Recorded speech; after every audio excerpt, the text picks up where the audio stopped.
आजकल अजीबो गरीब प्रॉब्लम्स में फंसा हुआ हूं दोस्तों, बट कोशिश कर रहा हूं अच्छा कंटेंट प्रोवाइड करने की। प्रॉब्लम्स तब तक ही इंसान पर हावी होती हैं जब तक वो उन्हें अपने ऊपर हावी होने देता है। कोई भी लक्ष्य मनुष्य के साहस से बड़ा नहीं, हारा वही है जो लड़ा नहीं। बहुत हो गया मोटिवेशन।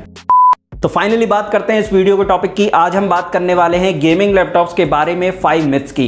5 मिथ्स को मैं बस्ट करूंगा। लोग अपने दिमाग में पता नहीं क्या क्या बना लेते हैं कि ऐसा होगा ऐसा होगा ऐसा होगा, बट यहाँ पर आपको 5 चीजें मैं जो एक्सप्लेन करूंगा मिथ्स के बारे में, वो आपको एग्जैक्टली क्लियरली समझ में आ जाएंगी कि इन मिथ्स को बिल्कुल ही आपके दिमाग से मिटा देना है, बिल्कुल दिमाग में नहीं रखना। वीडियो सुपर फास्ट फॉर्मेट पे बना रहा हूं, जितना तेज हो सकेगा उतना तेज एक्सप्लेन करने की कोशिश करूंगा। अगर नहीं आप चैनल पे सब्सक्राइब नहीं किया अभी तक, चैनल सब्सक्राइब करिए, बेल आइकन प्रेस करिए, तभी आने वाले वीडियोस को नोटिफिकेशन आपको टाइम पर पाएंगे। फ्यूचर में इसी तरह के टेक्निकल वीडियोस बनाता रहूंगा। बेल आइकन को प्रेस करके ऑल नोटिफिकेशन पे क्लिक जरूर करना है। तो सबसे पहला मिथ मैंने यहाँ पे लिया है कि क्या गेमिंग लैपटॉप सिर्फ और सिर्फ गेम खेलने के लिए बना होता है? क्या ये सिर्फ गेम खिला सकता है या कुछ और काम कर भी सकता है? तो not my friends, gaming laptop सिर्फ गेम खेलने के लिए नहीं बना है, बल्कि ये हर तरह के बहुत सारे काम कर सकता है। और अगर टास्क की बात करी जाए तो गेम्स के अलावा ये लगभग हर तरह का हर एक काम कर सकता है, फिर वो चाहे कितना भी इंटेंसिव क्यों ना हो। किसी भी और लैपटॉप के कंपैरिजन में जो इक्विवेलेंट हो गेमिंग लैपटॉप के, उसके कंपैरिजन में ये जो गेमिंग लैपटॉप होते हैं ये बहुत स्पीड से काम करते हैं और बहुत जल्दी आपके टास्क को परफॉर्म कर देते हैं। गेमिंग लैपटॉप्स के अंदर हैवी ड्यूटी कंपोनेंट्स लगे होते हैं जो extreme cold and extreme heat में सर्वाइव कर सकते हैं।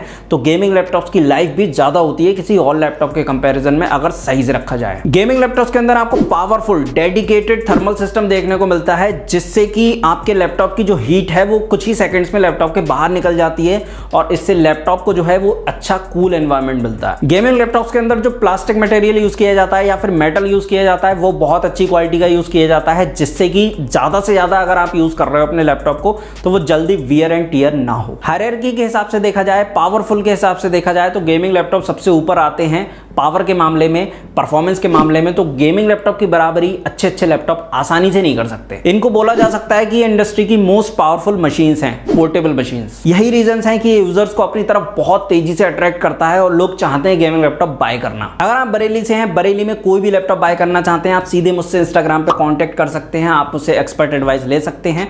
आप मुझे अपना लैपटॉप भी दे सकते हैं रिव्यू के लिए, मैं आपके लैपटॉप को रिव्यू करूंगा और एक काफी अच्छा सा बढ़िया सा गिफ्ट आपको प्रोवाइड करूंगा, जिससे कि आपको लैपटॉप के यूज करने का एक्सपीरियंस जो है वो बहुत अच्छा मिल जाएगा, मेरे को रिव्यू मिल जाएगा। भाई मुझे कंटेंट तो ऐसे ही मिलता है। तो ये जस्ट मेरा एक ऑफर है आपके लिए। अगर आप इंटरेस्टेड होते हैं, मेरे से एक्सपर्ट एडवाइस लेना चाहते हैं तो ले सकते हैं। बरेली में रहते हुए आपको कोई भी लैपटॉप लेने में कोई दिक्कत तो मैं आपको आने नहीं दूंगा, इतना मैं आपको अश्योर कर सकता हूं। सेकंड मिथ की बात करते हैं। बहुत सारे लोगों को लगता है अगर गेमिंग लैपटॉप लिया जा रहा है तो उसके अंदर बहुत हाई एंड ग्राफिक कार्ड ही हमें चाहिए, हल्के फुल्के ग्राफिक कार्ड से काम नहीं चलेगा, एंट्री लेवल ग्राफिक कार्ड से काम नहीं चलेगा। तो ऐसा नहीं है, इसके बारे में भी मैं आपको क्लैरिटी देता हूं। देखो ये सच है, गेमिंग लैपटॉप्स के अंदर एक अच्छा ग्राफिक कार्ड होगा तो आप अच्छे रेजोल्यूशन वाले, अच्छे फ्रेम्स पर सेकंड पर गेम खेल सकते हो, बहुत अच्छे से एंजॉय कर सकते हो उसकी ग्राफिक्स को। अब यहाँ पे ये समझना जरूरी है, जो ग्राफिक कार्ड होता है वो वीडियो रिलेटेड डेटा को ही प्रोसेस करता है। स्क्रीन पे जितने shadow effects, lighting effects, objects, कितने कलर्स वहां पे आ रहे हैं या जिस तरह से भी ग्राफिक्स आ रही है, इधर से कोई ऑब्जेक्ट आ रहा है, उधर से कोई ऑब्जेक्ट आ रहा है, मल्टीपल ऑब्जेक्ट्स आ रहे हैं चारों तरफ से, तो उन सब की जो प्रोसेसिंग है वो संभालता है जो ग्राफिक कार्ड होता है वो। उसमें भी graphic card visual related data को ही प्रोसेस करता है। बाकी जितनी भी फिजिक्स से रिलेटेड डेटा है या जितना भी ऐसा डेटा है जो बहुत ज़्यादा कैलकुलेशन चाहिए होती है जिसके लिए, और जो बेसिकली कह सकते हैं ग्रेविटी को प्रोसेस करता है या फिर इस तरह के जो नेचुरल इफेक्ट्स होते हैं ना उनको प्रोसेस करता है, वो सारा काम करता है प्रोसेसर। तो ये सारा काम प्रोसेसर का है। ऐसे में आपको एक हैवी प्रोसेसर की जरूरत पड़ती है। अगर ग्राफिक कार्ड एक बार को तगड़ा ना भी हो तो गेम को आप लो सेटिंग पे डाल के आराम से खेल सकते हो, क्योंकि प्रोसेसर के पास तो इनफ स्पेस है काम करने के लिए। प्रोसेसर के पास तो पूरी पावर रहती है काम करने के लिए, बट ग्राफिक कार्ड के पास हो सकता है इतनी पावर ना हो, इतनी एफिशिएंसी ना हो, इसीलिए आपको गेम की सेटिंग्स जो है वो लो करनी पड़ रही है अच्छे फ्रेम्स को पाने के लिए। तो ऐसे में अगर आप गेम्स को एंजॉय करना चाहते हैं, आप एंजॉय कर पाएंगे, आपको सेटिंग्स लो करके रखनी पड़ेंगी। और ऐसा इसीलिए करना पड़ रहा है क्योंकि ग्राफिक कार्ड आपका हल्का है। देखिए अगर आपको लो से लेकर के मीडियम सेटिंग्स पर, गेम पे भी डिपेंड करता है ये कि अगर आपको इन सेटिंग्स पे गेम खेलने हैं तो आपको बहुत हैवी ग्राफिक कार्ड की जरूरत नहीं है, एंट्री लेवल ग्राफिक कार्ड से आपका काम चल जाएगा। फिलहाल की डेट में बात करें तो GTX 1650, GTX 1660 Ti, RTX 3050 and 3050 Ti, इस तरह के ग्राफिक कार्ड लेते हैं तो आपका काम आराम से चल जाएगा। बाकी जितना भी एंटरटेनमेंट रिलेटेड स्टफ होता है, चाहे मूवीज देखना या फिर इस तरह का कुछ भी, तो ये सब कुछ प्रोसेस कर सकता है iGPU बड़े आराम से। इसमें डेडिकेटेड ग्राफिक कार्ड की भी जरूरत नहीं पड़ती है। आपको एक बहुत तगड़े ग्राफिक कार्ड वाले लैपटॉप की जरूरत तब तक नहीं है जब तक कि आपको गेम्स जो हैं वो बहुत हैवी नहीं खेल रहे हैं ऐसे गेम्स आपको नहीं खेलने हैं जो बहुत ज़्यादा वीरैम की रिक्वायरमेंट पैदा करते हैं, उनको ज़्यादा वीरैम चाहिए होती है। तो ऐसे में आप एक नॉर्मल लैपटॉप भी ले सकते हैं जिसके पास हल्का फुल्का ग्राफिक कार्ड है। तीसरा मिथ यहाँ पर निकल कर आता है, बहुत सारे लोगों को लगता है गेमिंग लैपटॉप्स के अंदर अगर SSD हो, बड़े साइज की SSD हो, सारे के सारे गेम्स SSD के अंदर ही लोड हो और आप वहीं से गेम्स को लोड कर करके खेल रहे हो, तो ऐसे में गेम्स के अंदर आपको फ्रेम्स पर सेकंड काफ़ी ज़्यादा देखने को मिलेंगे, गेम की परफॉर्मेंस बहुत अच्छी देखने को मिलेगी। तो ऐसा बहुत सारे लोगों का मिथ रहता है। अब इसमें कोई डाउट वाली बात नहीं है, अगर लैपटॉप के अंदर SSD है तो सारे के सारे टास्क आपके बहुत फ्लुएंट हो जाते हैं, बहुत स्पीड पे काम करते हैं, लैपटॉप बिल्कुल भी हैंग नहीं करेगा, गेम जो हैं वो बहुत तेजी से लोड होंगे और इसके साथ ही काफ़ी सारे अलग बेनिफिट्स भी होते हैं SSD के। लेकिन अगर आप सोच रहे हैं गेम की परफॉर्मेंस इससे बढ़ जाएगी, तो नहीं, ऐसा नहीं है। आपके फ्रेम्स पर सेकंड नहीं बढ़ने वाले। SSD आपके गेम को फटाफट लोड करवा देगी, आपका लोड टाइम कम हो जाएगा। बट यहाँ पे परफॉर्मेंस अगर आप सोच रहे हैं बढ़िया मिलेगी, तो परफॉर्मेंस बढ़िया नहीं मिलेगी। गेम के अंदर जो ग्राफिक्स है वो भी वैसे ही रहेगी, बट यहाँ पर ये बात आपको माननी पड़ेगी, SSD के साथ में जो गेम्स को प्ले करने का एक्सपीरियंस होता है वो कई गुना बढ़ जाता है, बहुत स्मूदर, बहुत बढ़िया एक्सपीरियंस आपको मिलता है। आपको बिल्कुल ऐसा नहीं लगता कि आपका टाइम वेस्ट हो रहा है। अब आ जाते हैं हमारे फोर्थ मिथ पर, ओवर हीटिंग। गेमिंग लैपटॉप की बात आती है तो ओवर हीटिंग का तो समझ लो हवा बना के रखा है। हर इंसान यही बात करता है, आपको मिल जाएगा कि भाई बहुत हीट कर रहा है लैपटॉप, बहुत हीट कर रहा है, बहुत हीट कर रहा है। अब कुछ लोग इसे हीटिंग बोलते हैं, कुछ लोग ओवर हीटिंग बोलते हैं, लेकिन ओवर हीटिंग ज्यादा लोग बोलते हैं। यहाँ पर हीटिंग और ओवर हीटिंग में बहुत बड़ा अंतर है, दोनों में बहुत बड़ा डिफरेंस होता है, लोगों को इतना समझ में नहीं आता। पहले ओवर हीटिंग समझाता हूं। देखिए, ओवर हीटिंग का मतलब ये होता है कि लैपटॉप के अंदर जो हीट जनरेट हो रही है ना, वो अनकंट्रोल्ड वे में जनरेट हो रही है। मतलब इतनी ज्यादा एक्सेसिव हीट जनरेट हो जा रही है कि फैंस जो है ना, वो उसकी हीट को मैनेज नहीं कर पा रहे हैं, कंट्रोल नहीं कर पा रहे हैं, और अगर कंट्रोल कर भी रहे हैं तो टाइम लग रहा है उन्हें कंट्रोल करने में।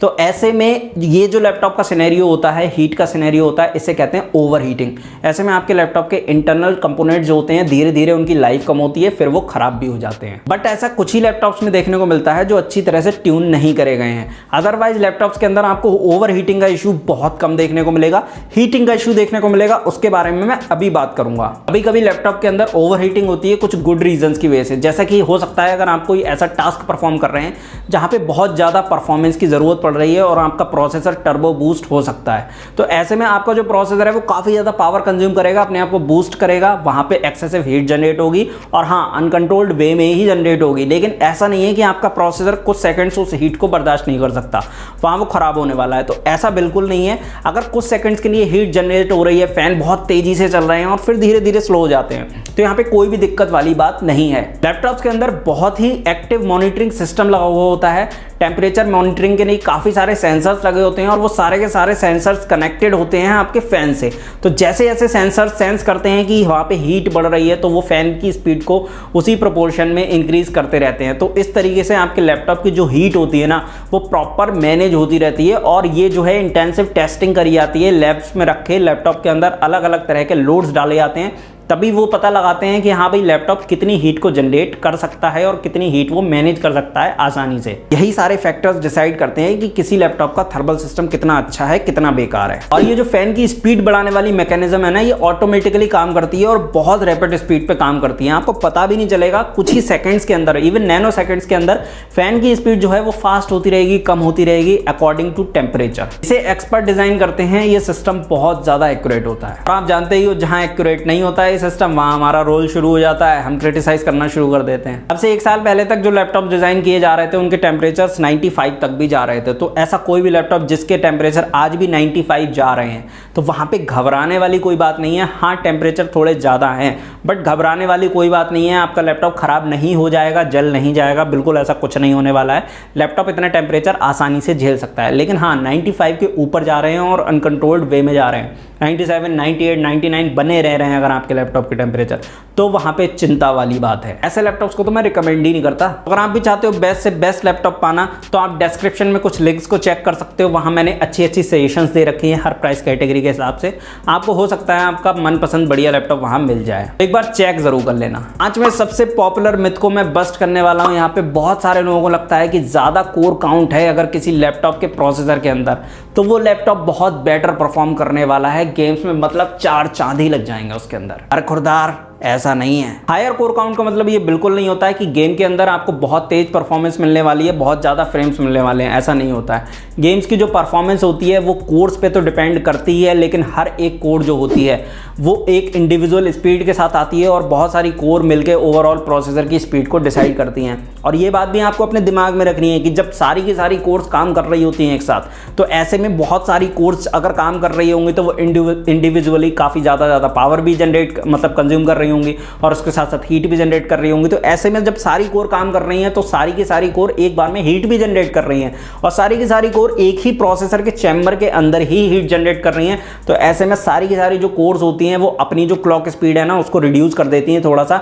इससे कि क्या होता है कि सारी कोर्स एक बार में काम करती भी रहती हैं और स्पीड भी थोड़ी स्लो हो जाती है, मतलब थोड़ी सी बढ़ जाती है, बट वहां पर जो हर एक इंडिविजुअल कोर की परफॉर्मेंस है ना वो कम हो जाती है। तो गेम्स में आपको ना FPS बढ़े हुए नहीं देखने को मिलेंगे, बल्कि हो सकता है कि गेम्स के अंदर आपको थोड़े से कम ही FPS देखने को मिले। ये चीज़ गेम टू गेम भी वेरी करती है, ना सारे गेम्स सारे कोर्स को यूज़ कर पाते हैं, ना सारे सॉफ्टवेयर सारे कोर्स को यूज़ कर पाते हैं। इंडिविजुअली डिपेंड करता है कि कौन सा गेम कितने कोर्स को यूटिलाइज कर रहा है प्रोसेसर के और किस तरह की परफॉर्मेंस निकाल रहा है। देखिए, अगर थर्मल सिस्टम बढ़िया है किसी लैपटॉप का तो ऐसे में आपका लैपटॉप जो है अगर बढ़िया है, काफ़ी बढ़िया थर्मल सिस्टम, तब की मैं बात कर रहा हूँ, ऐसे में आपका प्रोसेसर आपके लैपटॉप का जो है वो ज़्यादा से ज़्यादा स्पीड पे काम कर सकता है, ज़्यादा से ज़्यादा कोर्स को यूटिलाइज भी करेगा और जो इंडिविजुअल कोर्स हैं उनकी स्पीड भी रिड्यूस नहीं होगी। ऐसे में हर एक इंडिविजुअल कोर अपनी तेज स्पीड पे काम कर रही होगी और सारी की सारी एक साथ काम कर रही होंगी। ऐसा पॉसिबल तभी होता है जब आपके लैपटॉप के अंदर जो हीटिंग थर्मल सिस्टम है वो बहुत ही बेहतरीन क्वालिटी का लगा हुआ है। ऐसे में जब आपके प्रोसेसर को बिल्कुल भी स्ट्रगल नहीं करना पड़ता है तो वो बहुत बढ़िया काम करता है। अब ये दोनों ही केसेस में है, चाहे लैपटॉप हो चाहे डेस्कटॉप हो, दोनों ही केस में बहुत बेहतरीन काम करेगा। तो ये थे दोस्तों वो सारे मिथ्स। हो सकता है आपको ये वीडियो पसंद आया हो। अगर अच्छा लगा ये वीडियो को लाइक करिए, चैनल सब्सक्राइब करिए, बेल आइकन प्रेस करिए। काफ़ी सारे रिव्यूज़, काफ़ी अच्छे तरह के वीडियोज़ मैं प्लान कर रहा हूँ, कोशिश कर रहा हूँ कि यार जल्दी से जल्दी आप तक वीडियो पहुँचाए जाएँ। बस यार एक थोड़ी सी विश रखो अपनी मेरे साथ, थोड़ी सी प्रे कर दो यार मेरे लिए, मैं अच्छे वीडियोस आपको जल्दी प्रोवाइड कर सकूं। थोड़ा सा मैं कुछ अलग ही तरह के झंझटों में फंसा हुआ हूं, बट कोशिश कर रहा हूं कि चैनल पे मैं अच्छे से फोकस बनाए रखूं। आपका साथ मिल जाए तो क्या कहने बस। तो मिलते हैं आपसे अपने नेक्स्ट वीडियो में बड़ी टॉपिक के साथ, तब तक के लिए नमस्कार, जय हिंद।